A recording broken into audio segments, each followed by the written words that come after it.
No Chill Sports is an unapologetic, high-energy sports show where opinions fly fast and facts hit hard. The views and opinions expressed on this program are solely those of the hosts and guests, and do not necessarily reflect those of any affiliated networks, sponsors, or partners. Content may include passionate debates, bold predictions, and unfiltered takes that some viewers may find intense or controversial. Listener discretion is advised. If you're looking for chill, this ain't the place.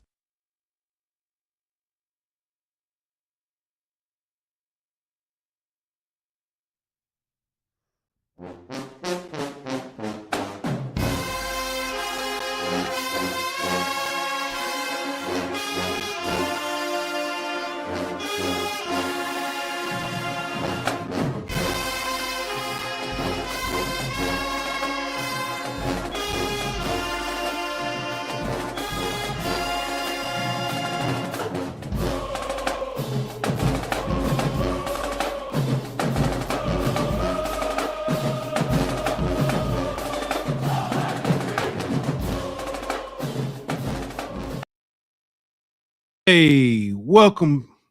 Can you hear me? Welcome back to another hot episode of HBCU Hour, where the legacy lives loud and the culture takes center stage. From the gridiron to the hardwood, we shine a spotlight on the soul of Black college sports. This ain't just coverage, it's a celebration. What's good with you, my boy? What's going on, dog? Hey, we got another episode breaking down the upcoming season, and I'm looking forward to it. We got a returning guest, and I just found out he was a celebrity. I did not know he had this athleticism to take down one of the greatest quarterbacks in Louisiana lore. I didn't know this. He didn't tell us this. He didn't tell us this last time. So obviously he's a humble guy, but we're gonna talk about it. And we got a new guest, man. Shout out to Lionel from PV versus Everybody for helping us find somebody to talk Texas Southern. I'm not let me put it like this. It wasn't hard to find somebody to talk Texas Southern, but we found somebody who was coming on to talk Texas Southern with us. So looking forward to that. But yeah, man, it's smell like football season, bro. It's getting here. Man, it's getting here. Media day right around the corner, man. The unofficial stuff. Yeah, and I can't wait. So without further ado, let's go ahead and shout out our sponsors and bring up our guests. Shout out to Dubby. Dubby is a powdered energy drink aimed at gamers and individuals seeking focus and energy. It's known for its clean ingredients, no jitters, and various flavors. Dubby is also available in a hydration formula for those needing electrolytes. Dubby achieves its smooth, effective focus with a high-end tasting experience while using no sugars, no fillers, no artificial colors or dyes. Try Dubby today by scanning the QR code on the screen or visit them at the website bit.ly/no-chill-dubby. Dubby, your taste buds' favorite energy drink. And I told you we had to bring, he don't look like that no more, but we had to bring him back. Mr. OJ Moore. I ain't gonna even try to pronounce his name for real. We're gonna call it just say OJ. OJ Morris, representing for Grambling. And then also welcoming to HBCU Hour, representing for Texas Southern from Unmatched Sports, Mr. Jamel Matthews. Fellas, thank y'all for joining us. How y'all doing today? I'm doing good. How are y'all? Doing good. And you ain't on your job. Hold on. It ain't on there. It ain't on how it ain't. You know what? That's my fault. Yeah, that's trying to throw me. I apologize. Yeah. I have to. We're gonna get it up here by the middle of the show. We'll have it up here. Y'all get some applause. Okay. But what's good with everybody? How y'all doing though, man? You're doing good. How are you? Man. Blessed, man. Thankful for y'all to come on a glorious Monday to talk some football, man. Represent for your squads. Absolutely, anytime. Absolutely. And you already know I'm not gonna stop till I find this His hand claps. Man, but man, we can start with Texas Southern, man. Before we look forward, let's go back a little bit and look at last season. First year under a new head coach, you know, lot, a lot of new faces, not a lot of new pieces in the program. Well, what was your takeaway for how year one went and under the regime? Like I tell everybody, the first year is Genesis. You know, this one was putting everything in the place where it was supposed to be. Generally, when you go in the landscape of college football, the first year is people was getting out the old regime of the old head coach, putting in their players, putting in their like discipline and things of that nature. And I feel like Dishman did that. Did it go the way that we wanted to? No. But I see things from the season of last season that we can take on from the upcoming season and do good on it. We had a lot of injuries last season. KJ Cooper was hurt. We had a lot of offensive linemen was hurt. Danny Green, our freshman that did good in Prairie View, he got hurt. So there was a lot of players that was hurt last season that kind of hurt us. That could have, we could have won a lot more games if we had them on the field. But overall, I think we did a good job. And OJ, I'm gonna ask you because I know I ain't gonna be biased when we talk about Grambling. Show is Under a first year head coach as well. Grambling came out, started off kind of hot and kind of fizzled towards the back end. But overall, the feel of the program under the first year. Oh, I mean, the feel under the program, I think Mickey Joseph, he has a good handle on it. But like you said, the season was just up and down. I mean, we beat Jackson State 41-20. You think that the rest of the season is going to be pretty high, and we end up being 2-6 in the SWAC. So overall, it was a lot of offensive blunders. It wasn't many injuries. Miles Crawley got a little banged up towards the end of the season, but our running back room was really well. Our wide receiver core is pretty well. Just our offense really couldn't get it going. Of course, we're going to have a new offensive coordinator, which Mickey Joseph is going to be calling the offensive plays. But overall, it's just been that last season. I would say that you feel comfortable with the atmosphere that Mickey Joseph and the culture that he's bringing in. But you look at that record in those games, it was up to the Bayou Classic. Every game we lost was either 7 points or less. So it was close games. Up into the Bayou Classic, we lost by 10 points, but it was close games, back and forth matchups in overtimes. We went into 5 overtime games, double overtime game in Texas. It's just been back and forth, and then the Texas Southern game went down to the wire. We lost by a touchdown. So when it comes to Grambling, it's been the last few years, it's been the same story. It's just a different coach in a sense. The offense has struggled. Ever since we lost Kincaid, the quarterback situation hasn't been comfortable. Miles Crawley had him a great year. He was preseason SWAC player of the year, but he just didn't live up to that. It just wasn't what people expected. The offense was bottom in the league and a lot of stuff, rushing, passing, just everything. So, and our defense really picked up a lot, but I feel really conflicted about last year. I don't know if I want to be happy, if I want to be upset about it, but I know that this year is definitely going to be a statement year. What we can look forward to, because last year, of course, first year jitters, but at the same time, it leaves an uncomfortable, unsettling stomach feeling in my stomach. I don't really know what to expect. You mentioned the offensive coordinator last year, Dooley. Obviously, he had ties to Grambling, and he was coming back in a sense, but that marriage just didn't seem to work out. What do you think Mickey Joseph kind of gonna do differently than what we saw last year under Dooley?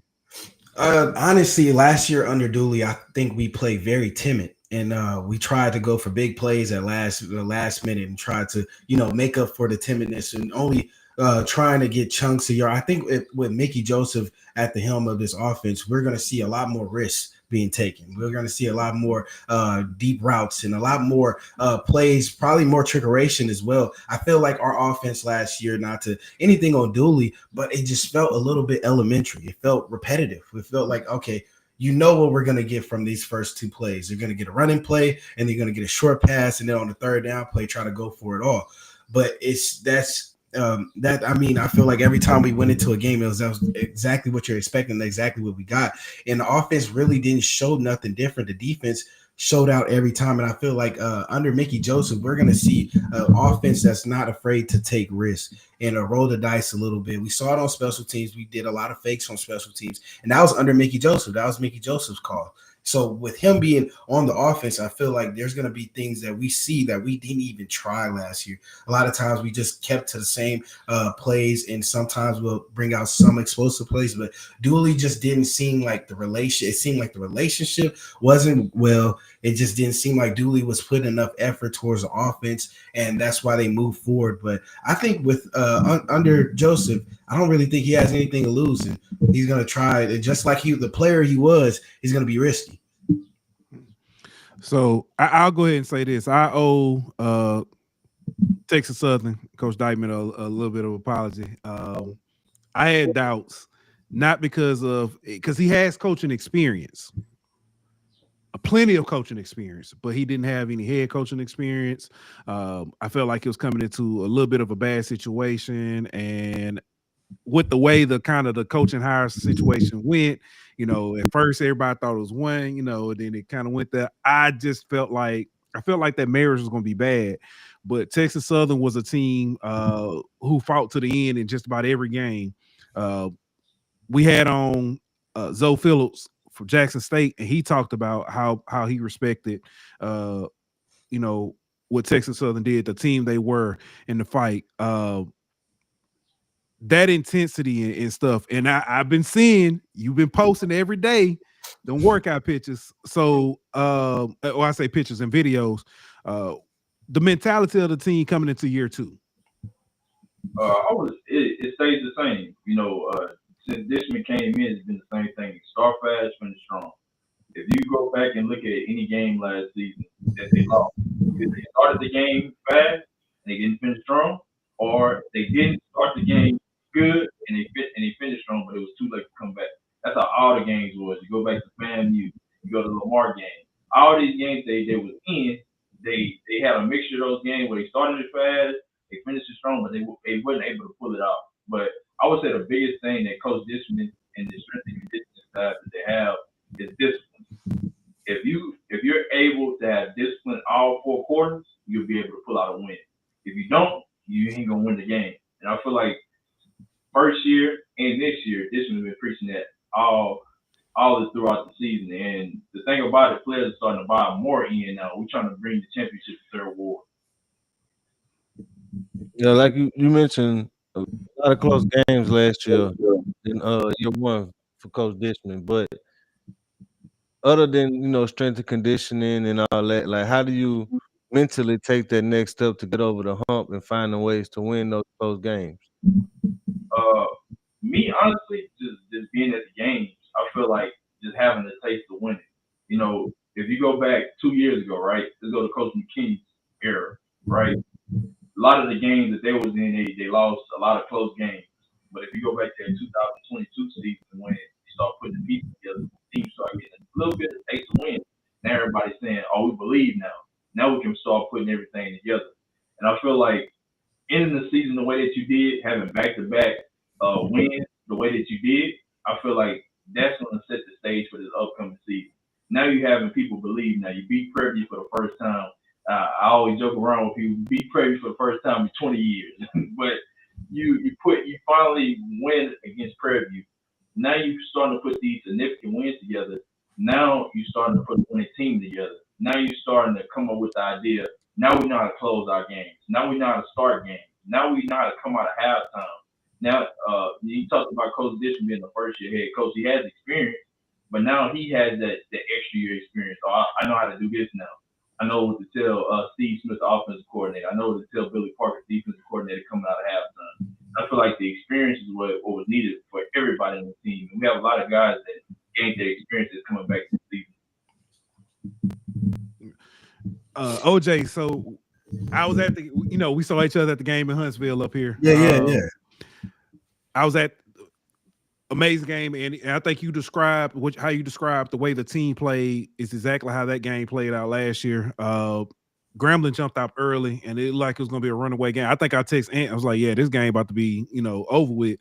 And then next thing you know, it's a ball game. After halftime.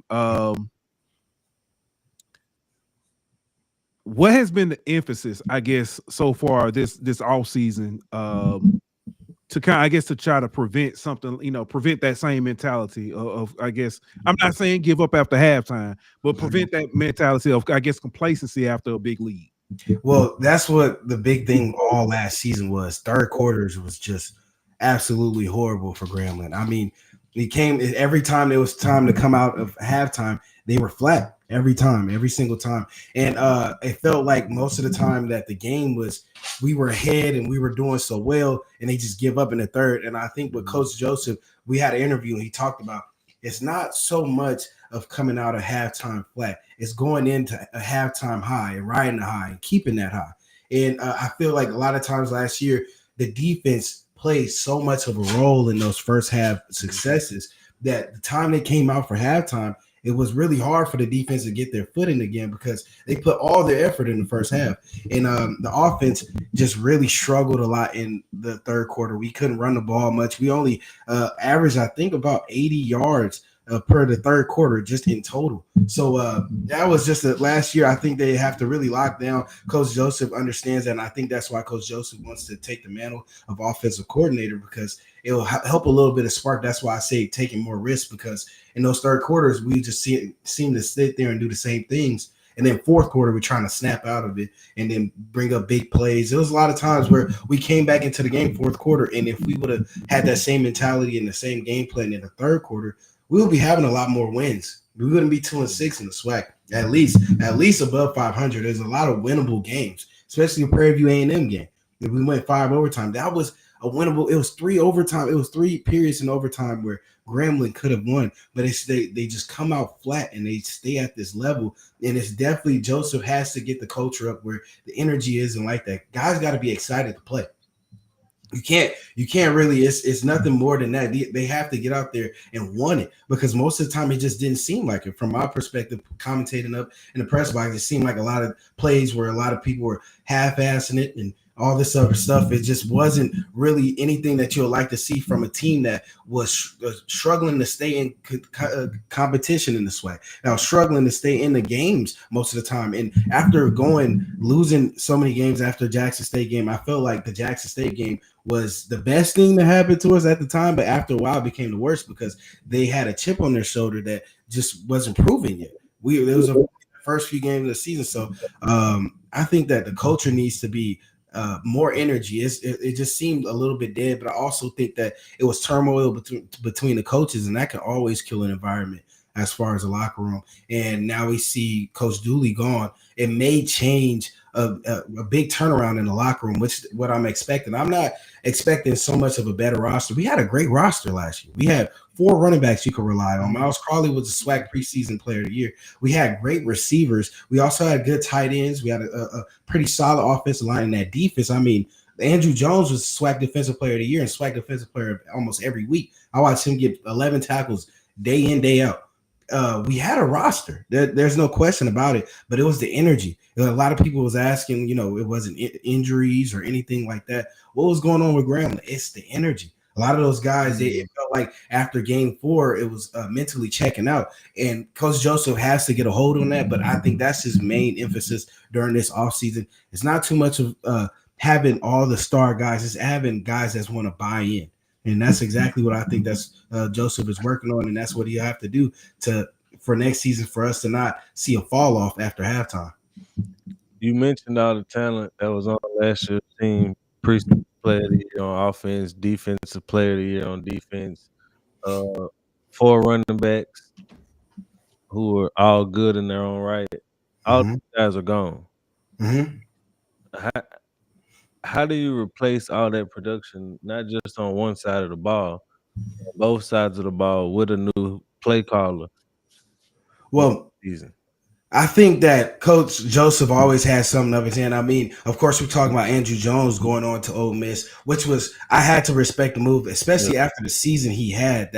You buy in on yourself, and that's exactly what he did. Going to the SEC is a big deal, even for Grambling as well. But there's guys like Brendan Barley, who was leading the team in interceptions at linebacker, who's going to come in. It's still coming back this year. And then we also had freshmen kind of funnel in as Brendan Barley was hurt towards the end of the year. So all those guys are returning. We're going to see a team that it's not going to be notable names like we had last year. We had all these guys preseason SWAC player of the year. We had all these things, running backs coming in from LSU, Memphis, and all these things. We're not going to have that kind of caliber, but I think that's understandable because Mickey Joseph, they're coming from more of a humble standpoint now. They don't care about the names anymore. I think they want guys that want to buy in. That's been the main thing I've been hearing. Guys that want to buy in. It's not so much of names anymore. You know how college football is, especially with this transfer portal stuff.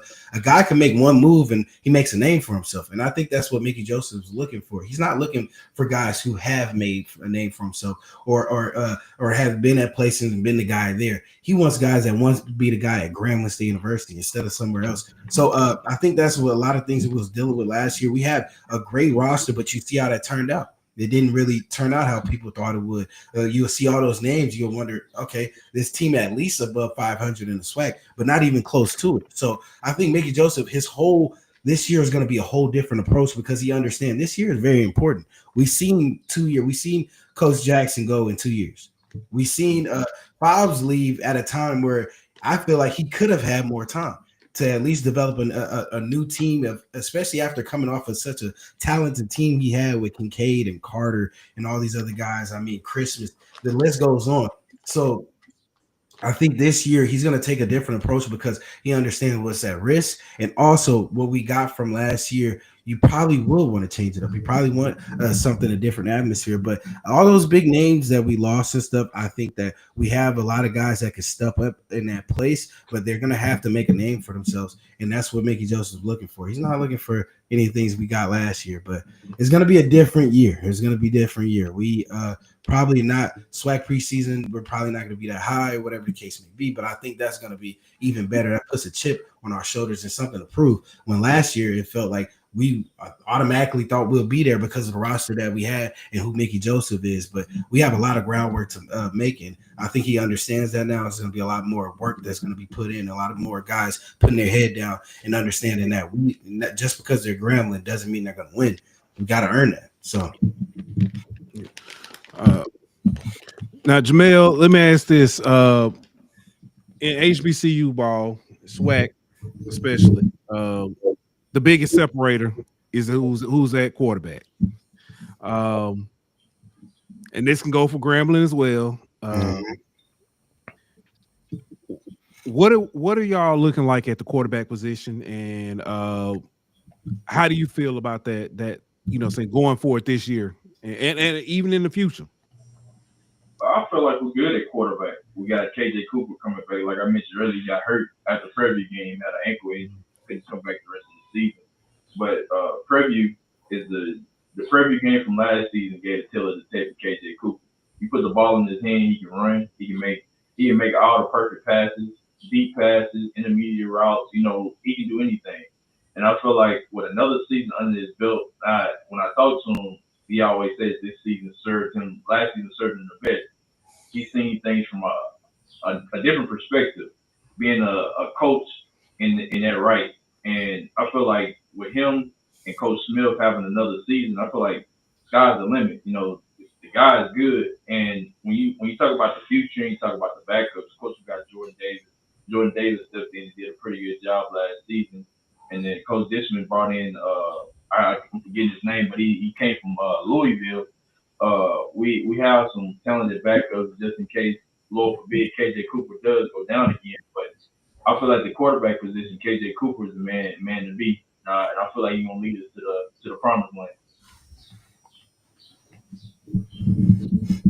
Y'all got over there in the G, man. Man, this is the quietest I've heard the quarterback room in a long time during the offseason for Grambling. It's always speculation. Even when we had Jeremy Higbottom, he was at the beginning, he was on the third string, and then he became the starting quarterback a few weeks before the season. So I think we'll see the same situation, especially with Mickey Joseph now under the offensive coordinator role. There hasn't been much. I heard about the guy we transferred over from Southern University. There's been a bunch of names. We have a freshman. There's a couple guys, but right now, I honestly, there is no telling who this quarterback one will be. There's skill positions filled in. I also feel like that when it comes to the majority of the team. Now, there are certain positions I know that who the guy is going to be. Like Britton Barley is for sure going to be the starting linebacker as far as defensive end, but offensively, it's been the quietest I think I've heard it in a long time. I would know something by now. But right now, I think he's really taking in some time. And me and Mickey Joseph have a really good relationship, but he also has been keeping me on the outside of things because I feel like he's figuring out as we're going. But right now, there's no question. I could get back to y'all on that one. But right now, I couldn't tell you. And I think that's understandable. You have to weigh your options, especially after not being able to get the quarterback position right for the last few years. We got Miles Crawley out of Alabama State University. We thought that was going to be home run, but things happen. Miles Crawley wasn't all the way healthy towards the end of the season, and it just didn't work out like we wanted to. He had 2 offensive coordinators in 2 years there at Grambling State University, and that's not an easy thing as a quarterback or any offensive player at that. So being the leader of your offense and not having a leader of that offense, the same leader for 2 years, I can understand where the blunder happens. But I think this year we're going to keep it. I think they're keeping it under the rug. And if they're keeping it under the rug, I'll respect it. And I'll keep it under the rug too. Because right now they're just trying to figure it out. And defensively, I feel like everything's filled out. It's more understandable where everybody's going to be at. Blake Davis is going to come back. He's going to be our starting corner. It's going to be the defense is set. But offensively, I have no idea how set that is. And I don't think it is really much at all. You said y'all had 2 offensive coordinators in 2 years? Uh-huh. Oh, I was counting like 3. yeah. If you really want to be honest, I know at a certain point. 2 sounds better than 3 in 2 years. So yeah, we're gonna try to leave it at that. Yeah, I got you. Officially, a 3. Yeah, I had 2. I got you. All right. Biggest concern though going into this season. Well, when I say biggest concern, I'm gonna say I guess position group, and I know you just mentioned quarterback, so I guess we can kind of table that, and just outside of the quarterback, biggest concern as far as for Grambling. I think, especially because our quarterback is so questionable, the running back position. I think that's going to be a very important position because if we can't throw the ball, we're very much going to have to run it. And also, a quarterback position, if we have somebody that can run the ball as well, we could utilize more read options, RPOs, and, just become more of a running team like we did last year. When it came to passing ball, when that option failed, we became a running team. That was no question about it. We used Will Hargrove. We use we use 4 different running backs. So I think that's going to be the next important thing because of the defensive wise. I think defensively, Grambling has that culture. They have a great defensive coach. They have great defense time in, time out these last 2 years. I feel like most of the time it's been brought down because offensively it wasn't nothing being given to the defense. Most of the time they're right back on the field after a short drive or a quick 3 and out. So I think the running back position is definitely going to be a big question because we're definitely going to need to run the ball if we can't pass it. And then another one to throw out there, I'll say the offensive line. That's going to be important. I think last year we had a lot of holes, a lot of injuries. We had freshmen all throughout our offensive line, and you could see it. It was a lot of inexperience, but at the same time, they came together towards the end of the year. But that's going to be a position that needs to be strong because right now, like I said, this is a big emphasis. The quarterback is not – there's a big question on the quarterback position. But if the offensive line can at least give them time, there can be a lot that we can do because we've seen times where we didn't really have a quarterback one even throughout the whole season where we'll be back and forth between quarterbacks. But we still made it work. But this year has to be a good running game, at least 3 running backs or at least 2 running backs that we can rely on like we did the last few years. Yeah, same question to you, Jamil. What about Texas Southern? What's your concern or area of concern, position group that you kind of worried about? Well, everybody knows the secondary. If you just been paying attention to TSU over the off season and then at the end of last season, we lost Spice with we lost Kennard Simmons, we lost NJ Henson to FAU through the transfer portal. So a lot of questions that's been posed: who's going to take over that secondary? Oh, what I say about that one, I feel like that's Dishman baby right there. He gonna make sure the secondary room is taken care of. We got the right guys in there. And from what I've been seeing during the off season workouts, spring camp, Dishman's brought in the necessary guys to be productive. I really feel that way. When you talk about the other side of it, I feel like the offensive line. We brought in a lot of new pieces towards that offensive line. What can they do? And if you know Coach Smith, he loves to run the ball. And I feel like we got all the running backs in the world that can produce at a high level. But if you don't have an offensive line, you can't do nothing with them. So, but the thing I will say about the offensive line, the spring was the biggest blessing for them. All of them went together. Nobody left. And I feel like this fall camp is going to serve a greater purpose, and everybody going to come together good. But those are my two, the secondary and the offensive line. Yeah. With that said, I guess we can go ahead and got one more. Go ahead. I Go got ahead. one Go more ahead. for OJ. All right, so last year, Grambling had an unusual amount of penalties. Number one, they had the most. Yeah, it seemed like every drive they get a first down and the penalty would call it back, or they stop on third down and there would be a pass interference or something. How do you go from being the most penalized team in the league to having more discipline in just one offseason? Well, first year, coach, it was a lot of, like I said, not a lot of discipline that was missing, especially with the offensive line because of inexperience. A lot of those penalties came from underclassmen, sophomores and freshmen that just weren't experienced. PVA and M game towards in the fourth overtime, there was a pass interference call that ended up making the fifth overtime that we lost in.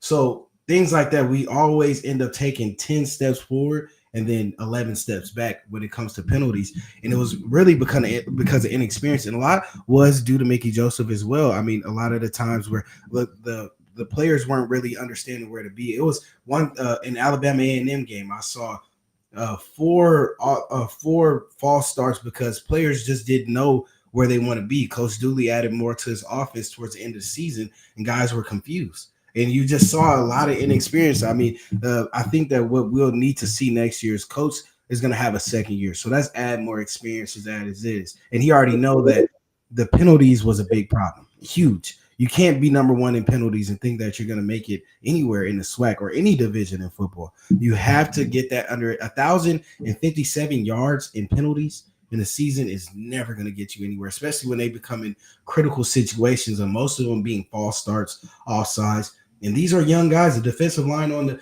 other end, they were young guys as well. A lot of underclassmen, but they had some veterans shrink throughout it. But at the same time, the freshmen and the underclassmen, they showed out in situations like that because it showed the discipline not being really there or the experience not being there. And it's simple things, just not, going when the ball snapped or, knowing the snap count, just knowing simple things like that. And I think that Mickey Joseph this year, it's the small things that he wants to get a handle on.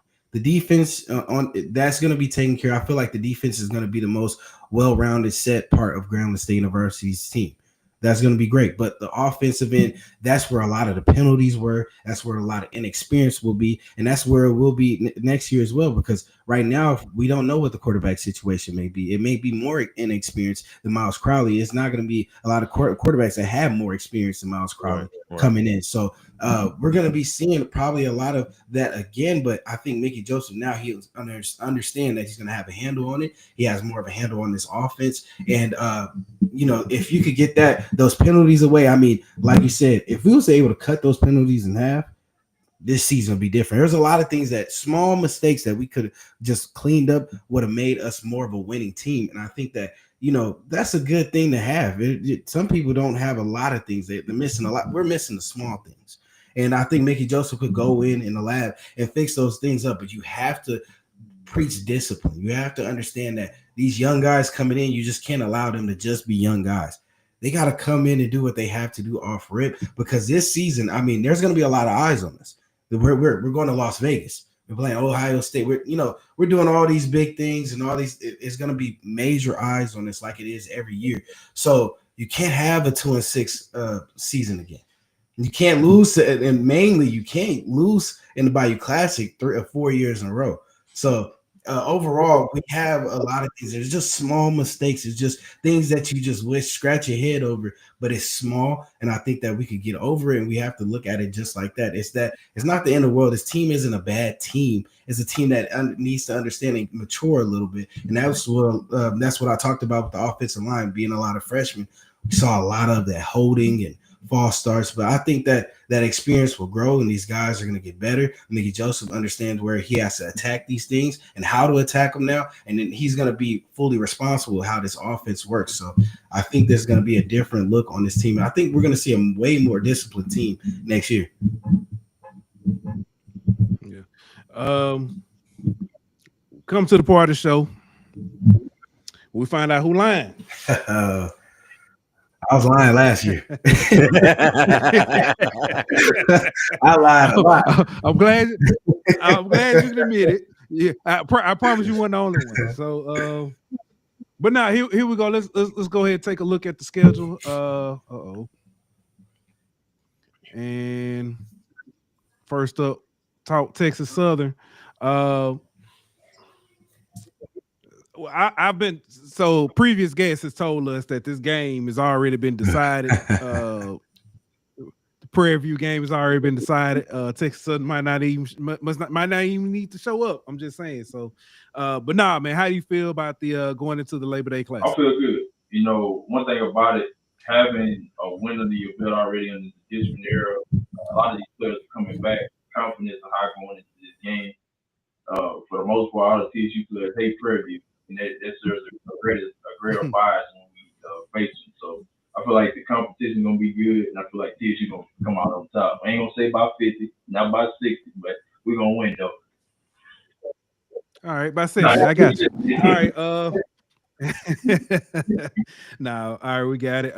Then y'all take on Cal. No, I'm not, no disrespect to y'all, anything like that, but we can move. Unless you saying. Okay, all right. Moving on to all right. Moving on to Lamar. I feel like if you go back and look at last year's Lamar game, and when we talk about like starting fast and finishing strong, that was one of the main games where you can say we started fast, but we didn't finish strong. Yeah. We had a lot of mistakes at the end of the third and at the beginning of the fourth quarter, and it cost us the game. And I feel like we should have won that game. We should have been headed back to Houston, Third Ward, celebrating a win against Lamar University. But I feel like how the game ended, I feel it's set wrong with a lot of TSU football players. Like they ran to our sideline to celebrate. And I feel like there's going to be a lot of get back in this game. I feel like TSU going to win that one. All right. Then y'all head to Itabena, take on Valley. With that one, a little scrappy Valley team. So yeah, with that one, like my dad always say, you gotta be careful with teams like this. You can't just walk in and be like, oh, like it's Mississippi Valley. I'm gonna win this game. You gotta be very careful. You gotta be on your A game, which is with every team. You can't take any team lightly. And I feel like with Mississippi Valley State, I feel like we come in, we handle our business, we attack the run game, and KJ Cooper handles the ball. Time possession is big, especially when you're away. I feel like we can win that one too. All right. Then you welcome in Arkansas Pine Bluff. This one is always a little tricky, and that one is a toss up for me because the last 4 years you go back to the McKinney era, we always play Arkansas Pine Bluff close. So 1 year we'll blow them out, next year we lose 13, 16, three games like that. So with this one, I'm not that sure on this one. It's just how the game's been going over the last course of years. All right. So that's a win? I'll put it as a win. Right. Some point got a lie. Some point. Well, speaking of points that's gonna lie, somebody gonna be lying right here. All right, you got Grambling if you want us to, we can mute OJ. We can take him down if you want us to. I'll be quiet myself. Yeah. But now you got Grambling at Grambling, who y'all are one of the few teams who've been able to find success in the hole. And I think that's one of the biggest things.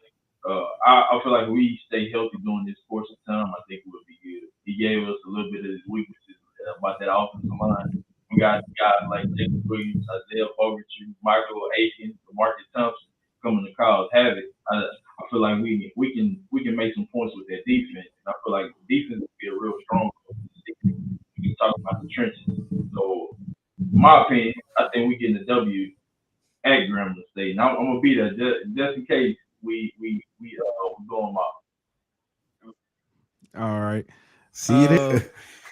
Y'all got Virginia Lynchburg for homecoming. I ain't gonna we ain't even gotta talk long. Just save me a plate. We gonna win that one. Don't worry about that. I'll save you a plate. Yeah, just save me a plate. All right. Next, y'all got Alcorn. Alcorn. Always just similar like the other game, like I told you. Always play us 2-0 with that one. Be real with that one. I got that one being a loss. Okay.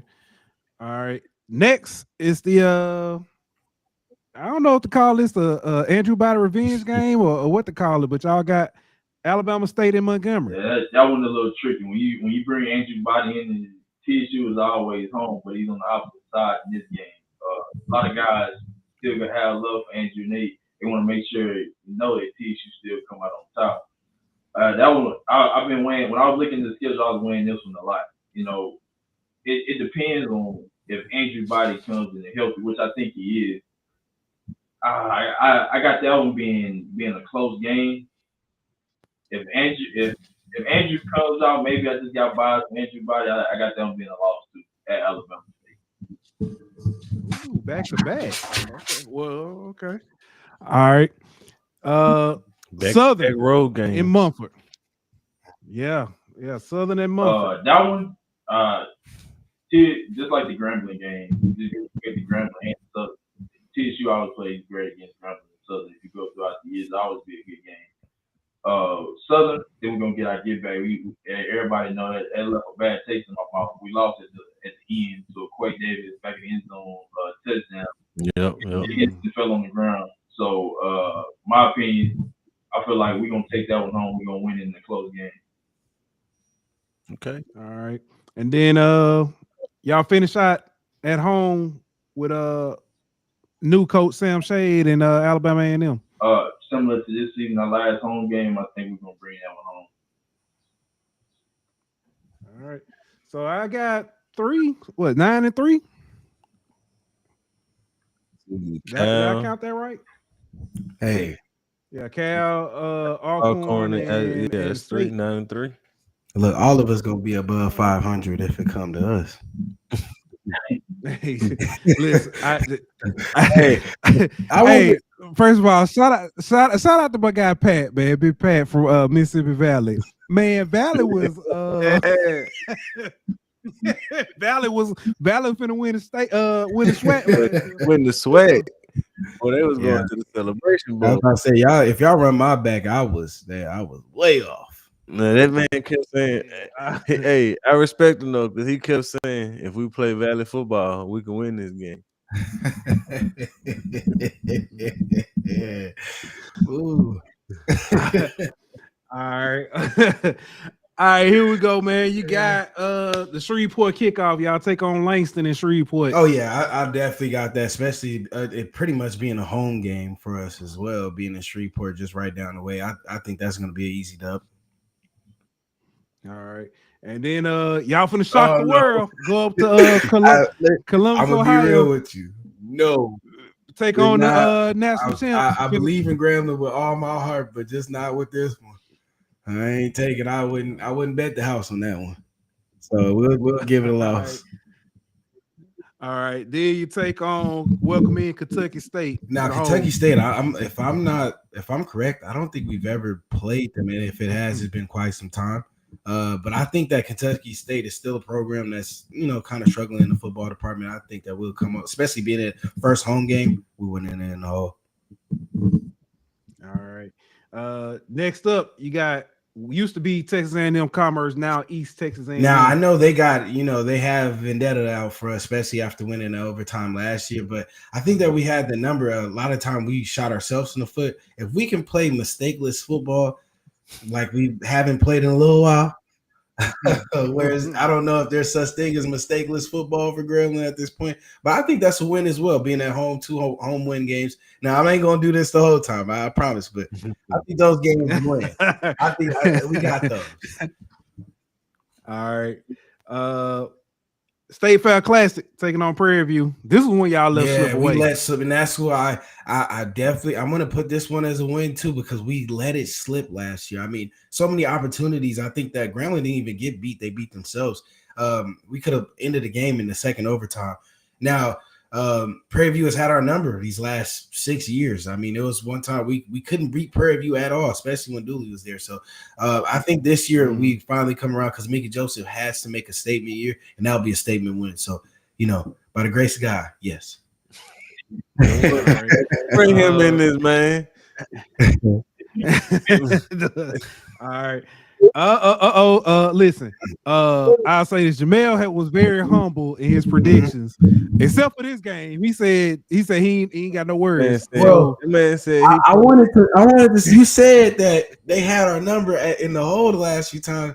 Last time they played in the hole, we beat them by 12, 35-23. But I have to give you guys credit. Andrew Body was hurt and Jace Wilson was playing, and there was a backup quarterback situation last few minutes. So I understand that was the case then, but Andrew Body ain't on the team anymore. So I say give us the dub by 3. It's gonna be a close game.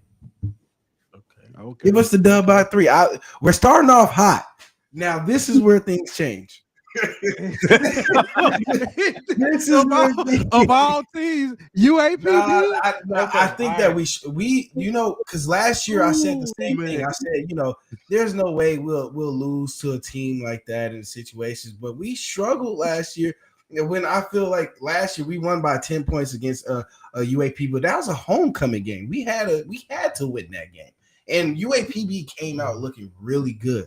If people don't really realize, up in that third quarter, it was a very close game. We only pulled away in that fourth quarter.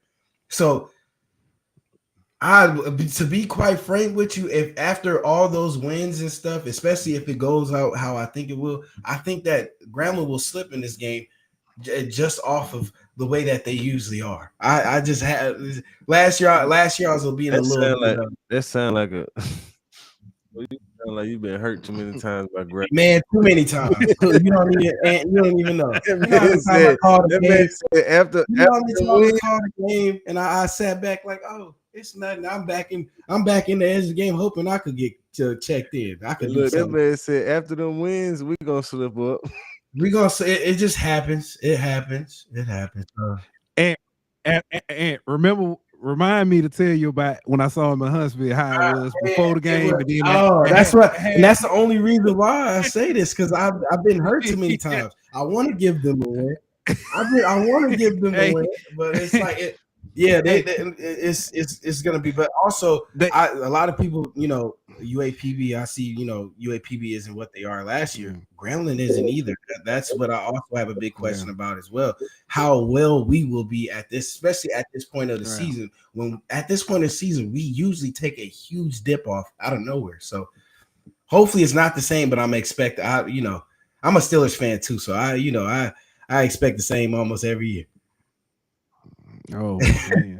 You already been disappointed this offseason. So man.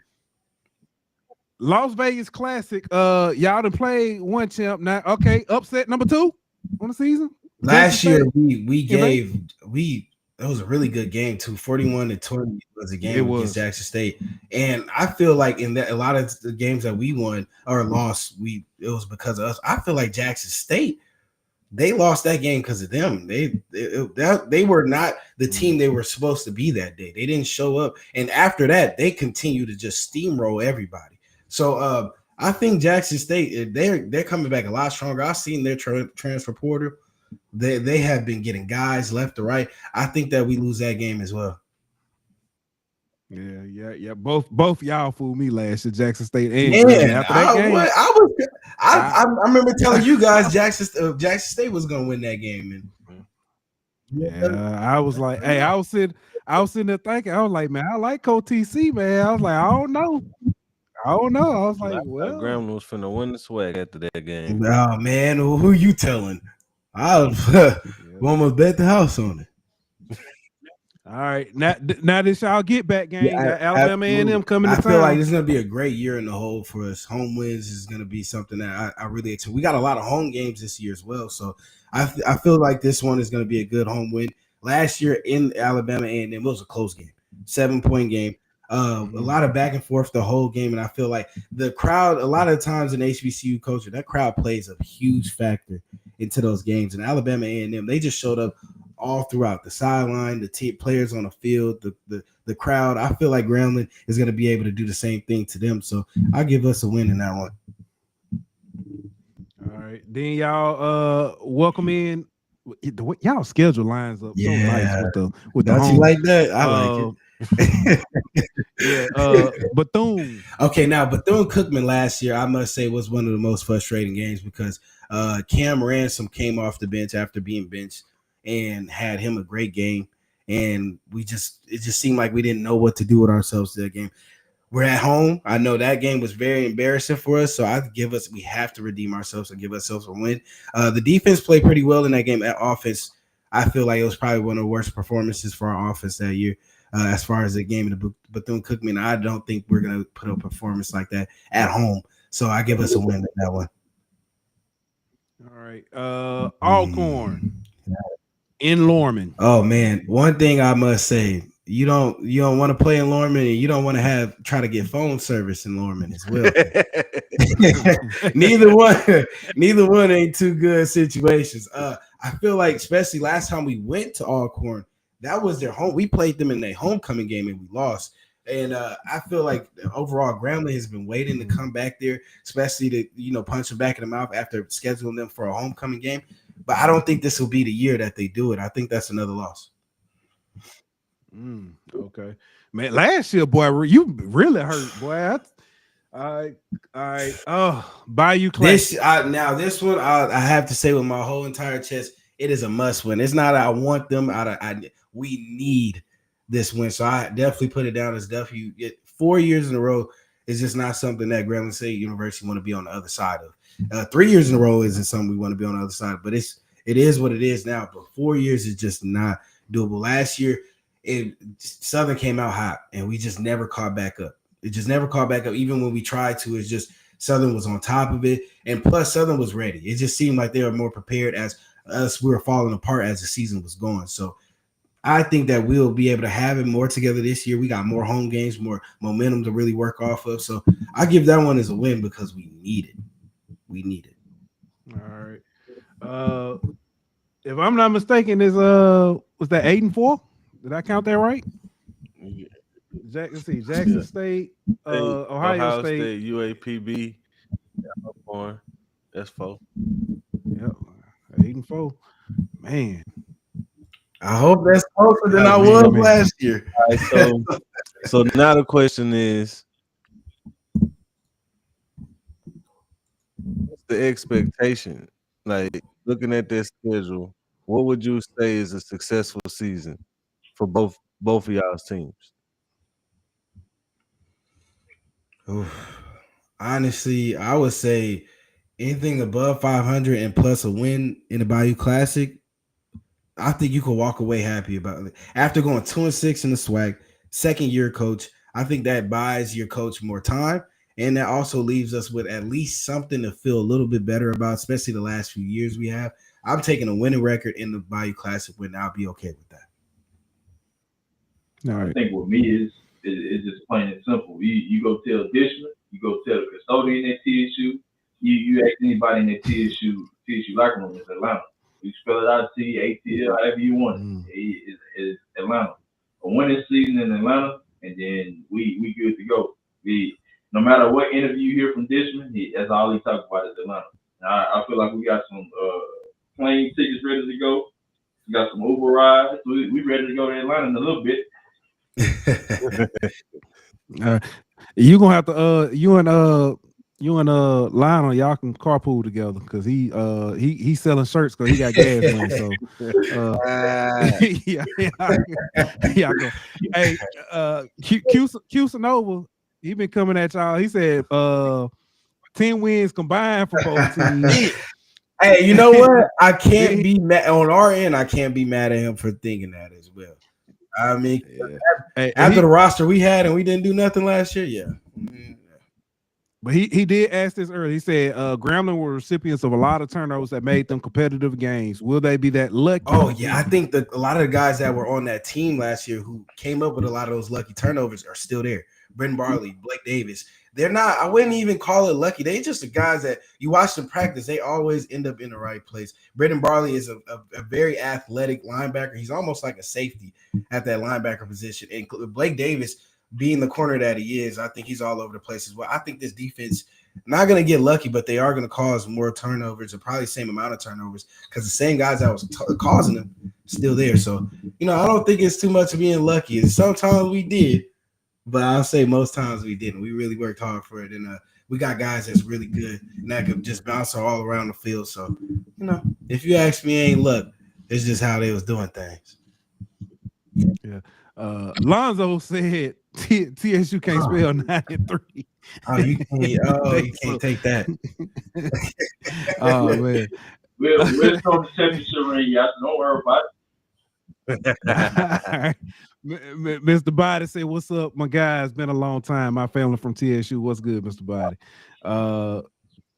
Q Nova said, "Both y'all." Hey, I might have known it too. It's all right. he said, "Ticketmaster is your friend." What's up, Troy? Oh man, y'all, that's funny. So let me ask this. I already know OJ, biggest game, Bayou Classic, gotta have that one. Biggest game, Jamel, for Texas Southern. Not necessarily most important, but biggest game. Really? I really can't say one biggest game. I honestly got 3. The 3 that I have, of course, is Preview. That just opens the season up. I feel like you should always start your season off with a win. And not because he's here, not because Grambling State is here, but I always mark Grambling State and Southern on there. We always have good games against those two. And I feel like both of those games are monumental to our success. We beat one of those two or both, we'll be in a better headspace. Yeah, I was about to say I like to add Jackson State to ours too. That's going down to Las Vegas, that's always going to be important. So that's going to be a big first game. of all, what a great game concept and idea. That game has been announced will be on HBCU Go. So that'll be big, man. That'll be big. You don't think the Ohio State game big, man? I mean, of course it's big. It's big, but at the same time, man. We all got money games, man. Listen. Y'all have a chance y'all got a chance to beat both national champions in the same year. Don't do me like that. That's all. Don't do me like that. All right, I gotta sit here in front of all these people. Don't do me like that. It's gonna be a big game. Don't get me wrong, but it's just especially at the beginning of the season in Ohio. Come on, just win halftime, bro. That's all you gotta do. Look, if we even tied at halftime, it's a victory to me. I thought he was talking about winning the halftime. That's why I said if we just tied at halftime, I'm ecstatic. I'm happy. What? Hey, we need to get a scout report on the dude pulling the bass drum this year.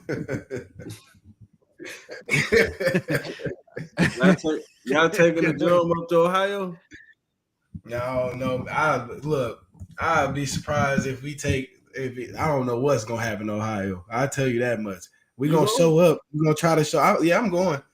But like I said, it's one of those money games. We knew when if you had asked me about LSU a couple years ago, I gave you the same answer. What If y'all play like y'all did versus LSU, though, I mean, y'all. It will. It'll give out. Look, we gonna gain all the respect in the world. Yeah, but are we gonna win? Yeah, for sure. I don't know. Jeff Landry gonna make sure y'all bring that drum up there. Oh yeah, that's gonna be halftime show may be the best, but where we get off, he'll go rent a drum and pull it himself if it mean represent for Louisiana. All right, this good news. Mr. Biden say Andrew's been cleared. So stay tuned. Good stuff. Yeah, glad to see. Yeah, glad to see him play. More. Yeah. Hey, D-Law said Ohio State drum major won all the smoke against the Grams. Hey, that's what I'm saying. Y'all just got to make sure y'all win halftime. We may not win the game, bro, but we're gonna win in that fifth quarter. We win all that. If they even have a fifth quarter, I don't think they ain't gonna have no fifth quarter. Man, them folks gonna be gone by in the third quarter, man. They gonna be playing in the dark.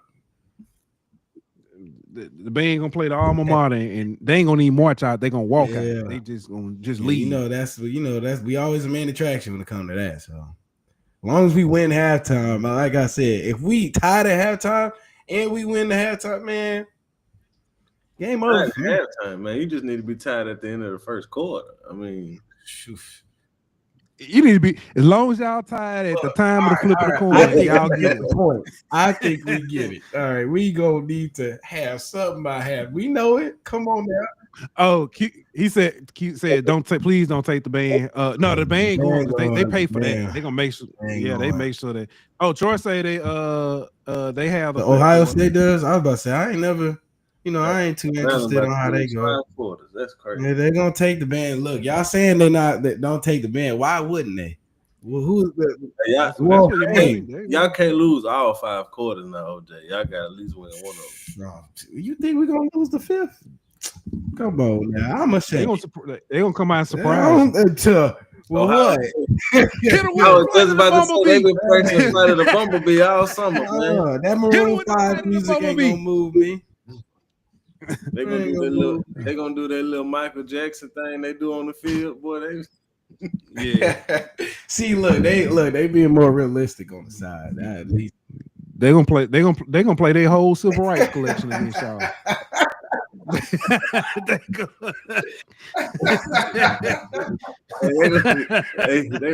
them with the DEI. I can see it now. They're gonna be in the stands. They're not like us. They're not like us. They're not like us. They're not like us. Don't bring the band. We got to get a win at least with something. We got to leave with something. We got to bring the band. Ooh, Q said, have you heard Graham's band lately? Oh man, we ain't look. That's what I'm saying. What? Hold on, man. That's what I'm saying. Hold on now. We're gonna have to relax. We ain't called world fan for no reason. Get y'all reputation up. Get y'all reputation up. We'll take it though. We'll take it. When you supposed to be the best, you always gonna be criticized. Ohio State gonna play boots on the ground against y'all. Man, they gonna play Morgan Wallen. Man, I don't want to hear all that. They gonna have Morgan Wallen. You don't want to hear all that. We're gonna have the man show him a little something. He gonna sing all Kendrick Lamar songs. Every word, word for word, not missing a word. If you catch my drift, say Drake. We're gonna have to bring him out, man. That's the whole Ohio State game is gonna be just cool I think that's gonna be a great experience. But man, it'll be a tough. Before we go, I do want to share this for everybody. We are doing a contest. It's a cover contest. If you think you've got the best EA Sports College Football 26 cover design, here's your shot to win the game on us. Yes, that's right. We will get the game for you. Well, we'll give you a gift card to buy the game, but you'll be able to get the game. All you got to do, subscribe to our YouTube channel, subscribe to our Twitter. Just show us a screenshot. Then, hey, whip up whatever creativity you got. Make a original cover art for the game. We're going to have, pick out some finalists, put it live on the show, let everybody vote for it, and if you win, you will get a gift card, that electronic gift card that night. You can go to GameStop and buy your game. That's it. No purchase necessary. All you gotta do is subscribe, and yeah, that's it. Subscribe and make your art. Make your art. That's all you gotta do. That's all we got. And you got man, it says send another representative, please. Oh man. No, so he killing y'all, man. That's cold, man. Oh man. All right. And you got anything else before we get ready to get up out of here? No, man, I just want to appreciate both of y'all fellas for coming on, man. Look forward to doing it again with y'all, man. Yeah. Keeps though say it's just jokes. I love my grand fam. Oh man, we love y'all too, man. I don't even know who we hey, look like Jackson State, who you represent. Oh yeah, I have no. I'm surprised Adrian ain't here because he would have. Adrian been going at everybody. Adrian ain't here. We talking Grambling too. You know he was ready to talk noise. I forgot what we were talking about. When we were talking WNBA, he came in there one night. Hey, Ant, tell Jackson State they ain't got no stadium. Just random. Oh, that's low. Oh man, but fellas, before we go, give y'all, you know what I'm saying, time to represent, you know what I'm saying, if you got anything you want to plug or whatever, go ahead and shout it out. Jamel, we'll start with you since you being a new guest. Oh yeah. All TSU sports updates, highlight films, interviews. You can follow me on Instagram, Unmatched Sports, on Twitter, Jamel Matthews. You find all your TSU needs, TSU football needs. All right, and that's Matthews with one T. One T. All right, OJ. You guys can follow me at Onaje Morris, ONAJE Morris. I'll be having a bunch of content and more NBA content for you guys as well as I'm transitioning to that. And I also have a podcast coming out called Crazy Cool Sports Network. You guys can check that out. I have NBA, baseball, the whole nine. So you can see more on there. All right. And before we go, I know you didn't think we was gonna let you go. So apparently you ain't tell me about it. Oh man, here we go. I blame Sean. These famous high school days of yeah. I mean, you know, to me, I ain't never brought it up because it's high school football. I didn't play after that. I was really good in high school football, but it doesn't. You know, Jaden Daniels is he NFL Rookie of the Year. What I do? I'm a commentator. So you know, I didn't bring him up much, but yeah, I played him my senior year in high school, and he was a sophomore, and we played him first round of playoffs. He was at Cone High School, a really good team, and he was really good. He was top in the nation. He was a sophomore, dual threat running back. I mean, through a dual threat quarterback, and he had I think he was close to 4,000 passing yards, and he was had 1,000 rushing yards that year too. So he was really good, and I was able to get 2 sacks when we beat him in the playoffs. And you know, it's the myth of the radio station now. Everybody talk. I mentioned it one time because it was a part of topic. Now that's all we talk about. So. It couldn't have been me because I would randomly just send Twitter message like, "Your O-line was trash," and then just log off. Nah, man, I actually follow Jaden Daniels. We know that, but I ain't gonna bring it up. You know, I'll just be like, you know, sis, I sacked you. Come and get an interview real quick. You know? Come and get an interview. That's all I'll do. We got a picture with his mama. She real nice, man. She was nice lady. She was nice lady. She after we beat them in the playoffs, they all donated to our we had a charity for our high school team. The whole entire team donated. We had got at least $10,000 after that game. Oh, that's what's up. So there was a lot. They're very honorable people. They always been like that. I feel like that's what he's continued to be, and that's why I have no ill words. That's why I don't go around saying I sacked Jaden Daniels, because I have deep respect for him, especially for how they took that loss. It was a really good game. A lot of people just take the loss and continue. They donated towards us into a good thing, as well as we were had one of our players had ASL, so they donated to that. So it was a great thing that they did, and I respect them as a people, and I'm glad that Jaden Daniels has made as far as he is, and he's going to continue to make it far. He's right now one of my favorite quarterbacks. So you know. God, I was about to ask. Okay, before we get ready to go, it's tied at 1-1. Who you got in the NBA Finals? Ooh. I got the Lakers. Oh, Yeah, I like Halliburton, man. I do. I just like him.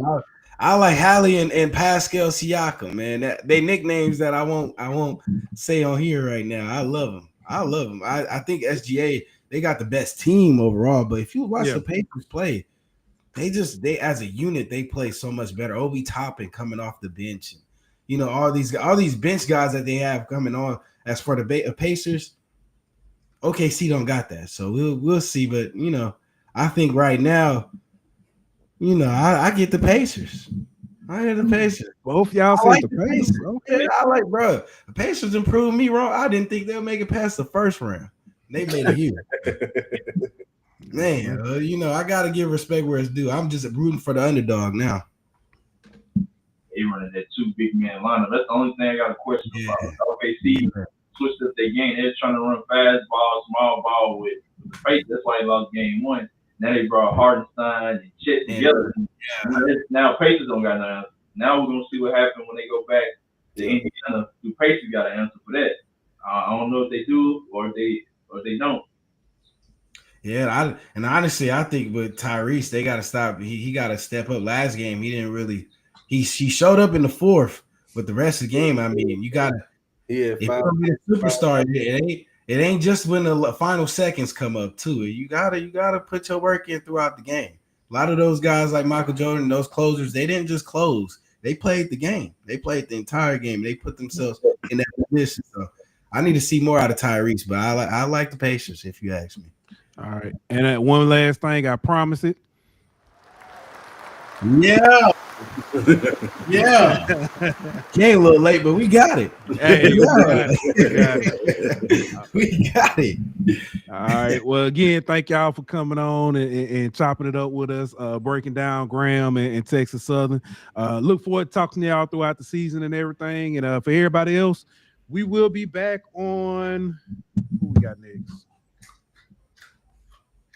We'll be back on Thursday. We got FAMU and Southern. FAMU. Interesting. Yeah. But listen, I'm without no pun intended, but FAMU already lying. They was lying last year, and Mr. Carlos Brown, they ain't go 11-1 like he said, but he said they was gonna win the West. So yeah. So we're gonna see. But we'll be back on Thursday. And like that, we out. All right. Appreciate it.